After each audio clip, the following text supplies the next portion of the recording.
Cuando nos hablan del periodo colonial, normalmente pensamos en un periodo del cual no sabemos mucho, no tenemos demasiada información. También pensamos en un periodo en el cual no ocurrieron cosas demasiado importantes, no hay grandes acontecimientos, no parece ser un periodo relevante para nosotros, pareciera ser un periodo lejano que no está vinculado con lo que nos ocurre hoy día. Y también solemos pensar en un periodo en el cual no hay una gran producción cultural o una gran producción artística. Y precisamente de eso es lo que les quiero hablar hoy día. Quisiera detenerme durante algunos minutos a mostrarle la riqueza de la producción artística que existió en el periodo colonial en América entre el siglo XVI y el siglo XVIII. Una cosa que hay que tener en cuenta y que la podemos ver en esta presentación es que el Imperio Español, donde se insertaba el actual territorio chileno, peruano, mexicano, dominaba un extenso territorio que iba desde California, Arizona, en el actual Estados Unidos, hasta el archipiélago de Chiloé, en actual territorio chileno. Se trata entonces de un territorio muy extenso, muy grande. Bueno, y en este territorio enorme se construyeron durante estos 3 siglos muchos edificios, y esos edificios fueron adornados con obras artísticas, edificios privados, casas de habitación, edificios públicos y particularmente iglesias que estaban ornamentadas con pinturas, con esculturas, con retablos, muchas veces muy ricos, con muchos elementos, de tal manera que cuando uno entraba a una iglesia colonial, muchas de ellas todavía se conservan, uno se encontraba verdaderamente con una cantidad enorme de obras artísticas. Y esto ocurría en este territorio enorme que estamos viendo en el mapa de la izquierda.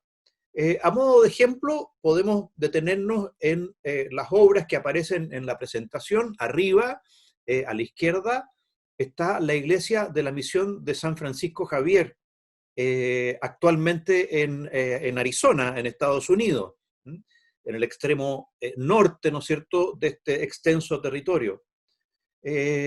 En el centro vemos la fachada de la iglesia de la Compañía en la ciudad de Quito, en Ecuador, justo en el Ecuador, o casi justo, ¿no es cierto?, en el Ecuador geográfico.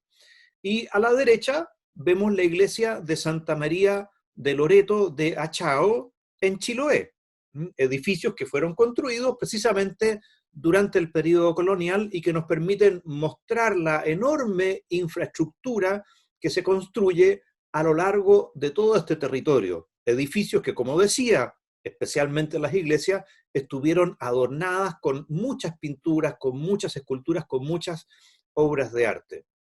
Indudablemente que esto se explica por muchas razones, pero una muy importante es porque una de las principales empresas, podríamos decir, que se lleva a cabo durante este periodo es la cristianización del continente, de la gente que habitaba acá, ¿no es cierto?, de las poblaciones originarias, pero también, por supuesto, el mantener en la cristiandad a aquellos que venían desde Europa o que eran hijos de españoles que habían nacido aquí en América. Y por lo tanto se levanta una enorme infraestructura. Estas 3 iglesias nos muestran de alguna manera ese hecho, una enorme infraestructura para poder llevar adelante este proceso de cristianización. En la parte de abajo, en las imágenes de abajo, podemos ver ejemplos de las obras artísticas que estaban dentro de estas iglesias. A la izquierda vemos un retablo en la iglesia de los jesuitas en Tepoztlán, actualmente en México, un retablo que está lleno de esculturas. Estamos viendo solamente un detalle, ¿no es cierto?, y uno solo de los retablos de esa iglesia. Luego, al centro, estamos viendo una pintura cusqueña del siglo XVIII. Cusco fue una ciudad que se convirtió en un gran centro de producción artística, sobre todo en el siglo XVII y parte del XVIII, y a la derecha vemos una pintura mural realizada en la iglesia de Curahuara de Carangas, actualmente en territorio boliviano. Verdaderamente la cantidad de pinturas y esculturas que todavía se conservan, muchas de ellas se perdieron porque ha pasado mucho tiempo, pero la cantidad de pinturas, de esculturas, de obras artísticas que se conservan son enormes y nos hablan entonces de la riqueza de la actividad, de los talleres artísticos que funcionaron, bueno, en las grandes ciudades, como Quito, como Cusco, como México, ¿no es cierto? Pero también en otras ciudades menos importantes, a veces también en pequeños pueblos. Había un tallador que hacía esculturas, un pintor, algunos grupos de artistas también eran viajeros, se movían de un lugar a otro para ofrecer su trabajo. Verdaderamente fue un momento excepcional, la cantidad de imágenes que se produjeron durante este periodo, durante estos 3 siglos, fue enorme. Quizá podríamos decir, sin temor a exagerar, que ha sido uno de los periodos de la historia de la humanidad en que se han producido en un tiempo relativamente breve, ¿no es cierto?, una cantidad enorme de obras artísticas. Hay que pensar que cada pequeño pueblo tenía al menos una iglesia, y muchos de ellos tenían 2 o 3 iglesias, y en cada iglesia había a veces centenares de obras artísticas que daban trabajo, por supuesto, a talleres a veces muy importantes de pintores, de escultores y de personas que trabajaban también en otros oficios. Luego también quisiera detenerme a observar que muchas de las obras que se produjeron durante el periodo colonial de las obras artísticas fueron valoradas desde un criterio artístico europeo, es decir, para un español, para un italiano, eran obras de mucha calidad, eran obras artísticas de mucha calidad. ¿Cómo podemos observar de alguna manera en estos ejemplos que están en la presentación?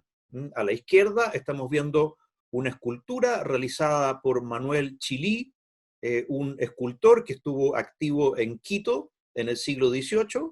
La escultura representa a Cristo atado a la columna, se ha perdido la columna, pero todavía se ve el gesto de Cristo, ¿no es cierto?, con las manos en torno a esta columna desaparecida, y podemos observar la calidad del trabajo de Manuel Chilí para representar la anatomía humana. Cristo está casi desnudo, ha sido desnudado precisamente para ser sometido a la flagelación. Lo amarran a la columna para ser flagelado, y Manuel Chilí entonces tiene la oportunidad de mostrar su capacidad para representar con mucha perfección todos los detalles de la anatomía humana. Lo mismo podemos decir de la pintura de Melchor Pérez de Holguín, un artista que estuvo activo en Potosí durante el siglo XVIII. En esta Virgen del Rosario que estamos viendo podemos observar la riqueza del colorido, de los trabajos de luz y sombra, que nos hablan de un artista verdaderamente que realiza un trabajo de muy alta calidad. Por supuesto que el parámetro artístico europeo no es el único, tendríamos que considerar también otros, pero primero quería detenerme a decir, bueno, verdaderamente, si estas obras las miraba, si muchas de estas obras las miraba un europeo con ojos europeos, las veía como obras artísticas de mucha calidad. Muchos de estos artistas, como decía antes, ¿no es cierto?, dirigieron talleres, no es que trabajaran solos, sino que trabajaban con muchos aprendices, muchos de ellos después llegaban a ser directores, jefes de un taller. Verdaderamente era una actividad riquísima. Muchas de nuestras ciudades hoy día tienen menos actividad artística que las que tuvieron algunas de las ciudades coloniales en el siglo XVI, XVII o XVIII. Un último elemento en el que me quería detener es que esta producción artística, que como decíamos es fundamentalmente, no solamente, pero fundamentalmente de arte religioso, de arte cristiano, va a mostrar en la medida que va pasando el tiempo el entrecruzamiento, el choque, el diálogo entre distintas culturas. Y entonces, si bien el arte cristiano era un arte que venía de Europa y por lo tanto que correspondía a ese contexto, a sus formas, a su estilo, a su gusto, a su sensibilidad.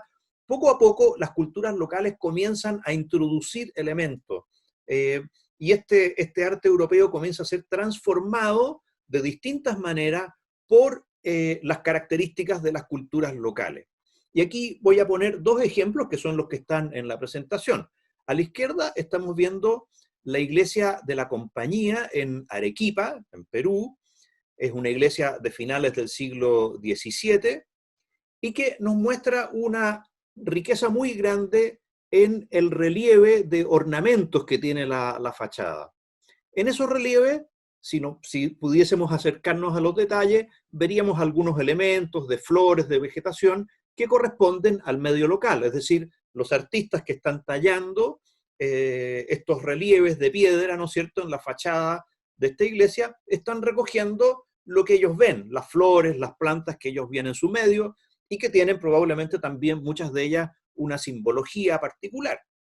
Pero junto con eso, lo que podemos ver en esta obra, que es como un verdadero textil, es un tallado muy delicado, es que la forma de tallar, la forma del relieve, la lógica de estructurar este relieve, no corresponde a la lógica de un relieve europeo, esta cosa tan fina, tan delicada, que es como digo yo, como un textil delicadísimo, corresponde a la manera como se trabajaba particularmente en este contexto, que es el contexto de las culturas andinas, donde se encuentra la ciudad de Arequipa, y podríamos hacer comparaciones entre algunos edificios prehispánicos que tienen precisamente esta decoración con estos relieves muy delicados, muy suaves, que son como verdaderos textiles puestos sobre el muro. Y por lo tanto, una iglesia cristiana ha incorporado no solo elementos locales, flores, plantas, sino que se ha modificado la manera de tallar la piedra, adecuándose o incorporando la sensibilidad, la forma de hacer las cosas propias de otro lugar, en este caso, ¿no es cierto?, del contexto andino de Arequipa. Algo semejante ocurre con la Virgen que estamos viendo a la derecha. Es un detalle de una pintura, probablemente de muy comienzos del siglo XVIII, realizada en Potosí o en algún lugar cercano a Potosí, que representa a la Virgen del Rosario de Pomata. Se ve a la Virgen con el niño Jesús. Y vemos que en las cabezas de ambos se han pintado coronas. Esto era muy habitual en el arte cristiano europeo, se asimilaba, ¿no es cierto?, a Cristo y a la Virgen con reyes y reinas, y para darles esa dignidad, ¿no es cierto?, propia de la realeza, pintaban sobre su cabeza coronas, como se puede ver ahí. Pero en el contexto americano del periodo colonial, las coronas las podían ver las personas, ¿no es cierto?, en pinturas, en símbolos, pero nunca habían visto un rey de verdad, porque los reyes estaban en Europa, no había ninguno viviendo acá. Y por lo tanto el signo de la corona era un signo que entendían, pero que no tenía tanto peso, que no estaba tan incorporado. Y el artista decidió agregarle a las coronas, tanto a la de Cristo como a la de la Virgen, un enorme penacho de plumas. Un enorme penacho de plumas que incluso llega como a opacar, a disminuir la importancia de las coronas. Eh, no hay ninguna virgen ni ningún Cristo, pintura o escultura europea que lleve penachos de pluma. Este es indudablemente una simbología local. Estamos también en un contexto andino en que las plumas tienen un significado. Las plumas de colores son difíciles de encontrar, son costosas y por lo tanto no cualquiera puede llevarlas. Solo personas de alta dignidad pueden vestirse con trajes cubiertos de plumas de colores o llevar sobre su cabeza un tocado con plumas multicolores. Y por lo tanto, la persona que veía esta pintura podía entender quizá con mucha mayor claridad que con la corona, al mirar, ¿no es cierto?, el penacho de plumas, podía entender la importancia de la Virgen y la importancia de Cristo en el contexto cristiano. Entonces, esta simbología de la pluma se agregaba para hacer más comprensible la relevancia, la altura, la dignidad, ¿no es cierto?, de Cristo y de la Virgen. Este proceso de entrecruzamiento, de choque, de diálogo entre culturas, nos habla de algo muy importante para nosotros. Nosotros somos herederos de diversas culturas.